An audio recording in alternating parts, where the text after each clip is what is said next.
और अन्य को भी समझाने की चेष्टा करो, क्योंकि आपको पता लग गया, आपके संपर्क में कोई आ, उसको बताने का आपका परम कर्तव्य बनता है, समझाने का, क्योंकि नहीं तो फिर आप दोषी हो जाओगे। क्योंकि हम सभी एक ही परमात्मा की संतान हैं और हम भी उसी स्थिति में थे पहले, जब तक हमें ज्ञान नहीं हुआ।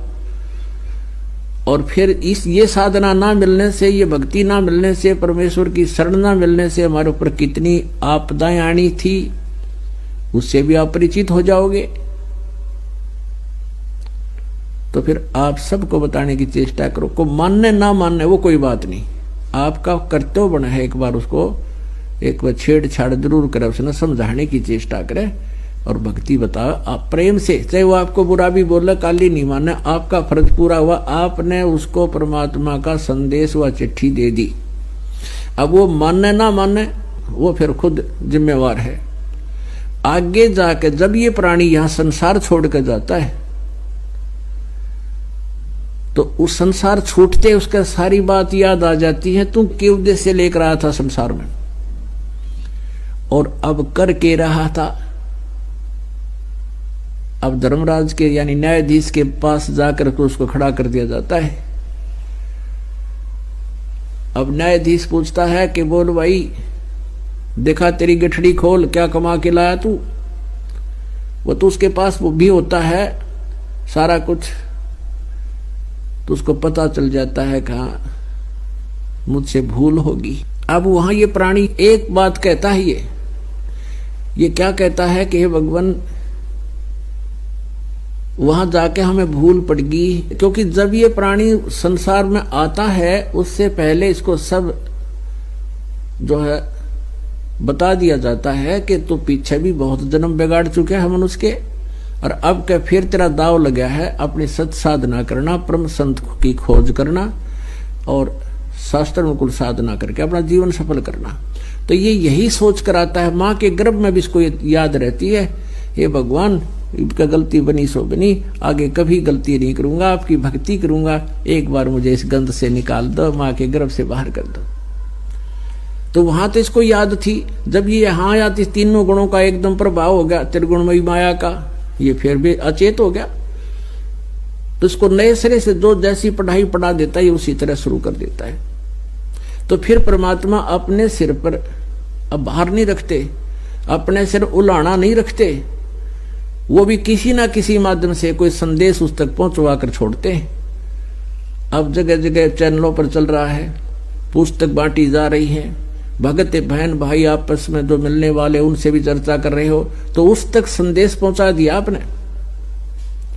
अब वो वहां जाकर के ये कहता है धर्मराज के दरबार में, जब यहां लुट पिट के चला जाता है भक्ति ना करके और कहने से भी नहीं मानता है, तब वो एक बात कहता वहां जाके, हे भगवान हमने पता नहीं चला, हमारे को किसी ने बताया नहीं, भक्ति कर लो। तब उसकी वो फिल्म चलाई जाती है, क्योंकि एक फिल्म तो हमारे अंदर कोड वर्डों में डिपॉजिट होती है, जो कर्म हम दिन रात करते हैं, और उसकी एक कॉपी भगवान के पास पहुंच जाती है, फैक्स हो जाती है, यहां से वो ईमेल हो जाती है, और भगवान के पास वो कॉपी होती है, उसको चला के दिखा देता उसकी सीडी को, अगले तू क्या कह रहा है कि मेरे को किसी ने बताया नहीं, देखिए भक्त ये बहन क्या कह रही है तुझे, और तू क्या कह रहा है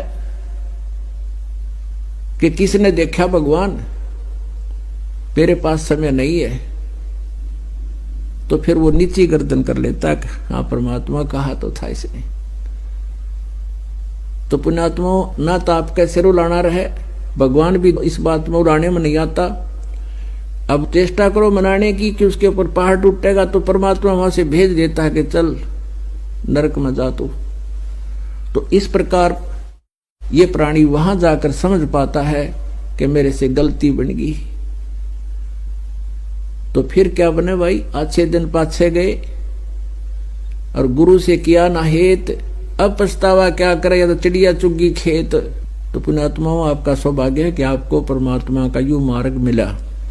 और इस पर खरा उतरना है अपने। ये बातें कहन सुन की नहीं, कर पाड़न की है।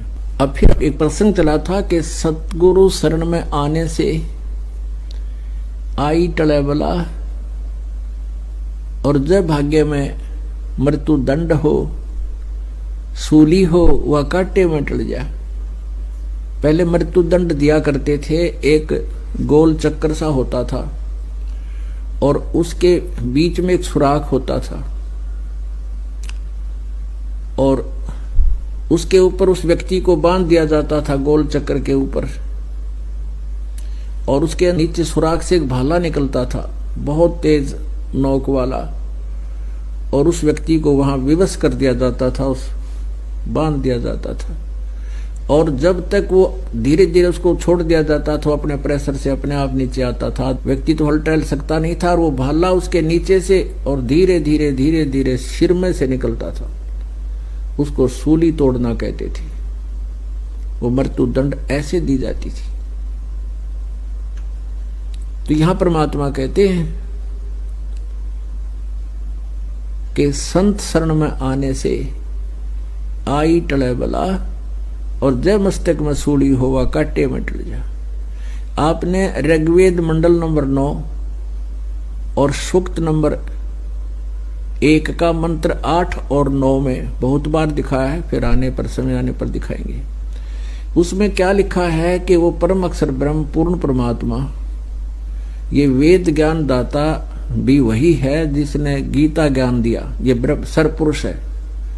तो सरपुरुष कह रहा है कि वो परमात्मा 3 प्रकार से शरीर धार करके लीला करता है, 3 प्रकार के शरीरों में लीला करता है।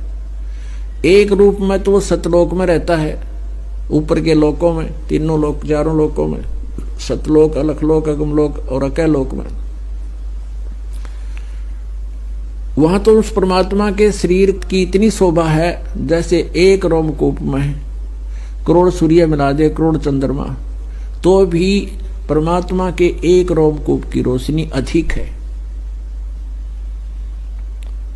और वो ट्रिपल रोल करता है, ट्रिपल। और दूसरे प्रकार का शरीर वो धारण करता है जैसे प्रत्येक युग में एक नवजात शिशु का रूप धारण करके, और उसका विधान है कि वो सरोवर के ऊपर वहां पर आकर के प्रकट होता है कमल के फूल पे, और वहां से कोई निसंतान जो पहले से संस्कारी होते हैं, जिन अच्छी आत्माओं को परमात्मा आके मिलता है, जैसा ऋग्वेद मंडल नंबर 9 सूक्त नंबर 86 के मंत्र 26-27 में, ऋग्वेद मंडल नंबर 9 सूक्त नंबर 82 के मंत्र 1, 2, 3 में, और भी अनेक स्थानों पर यही प्रमाण दिया है कि वो परमात्मा गति करके आता, सतलोक से चलकर आता है, और वहां से चलकर यहाँ अच्छी आत्माओं को प्राप्त होता है। तो उन अच्छी आत्माओं को मिलता है कमल के फूल शिशु रूप धारण करके, छोटे बालक का, नवजात शिशु का। और फिर वो धीरे धीरे जब बड़ा होता है तो फिर उसी छोटे ही समय से, यानी जब पैरों चलन लग जाता है उसी समय से वो बोलना शुरू कर देता है और अपने ज्ञान का प्रचार शुरू कर देता है। ये तो उसकी दूसरी सतीथि हुई लीला करने की, यानी डबल रोल। अब ट्रिपल रोल कौन सा है कि वो परमात्मा कहीं भी कभी किसी साधु संत के रूप में प्रकट होकर और कुछ समय अतिथि की तरह रुकता है। ये दोनों सतिथि जो सेकंड और थर्ड टाइप की हैं, ये अतिथि रूप की ही होती है उनकी। कुछ समय आते हैं यहाँ पर,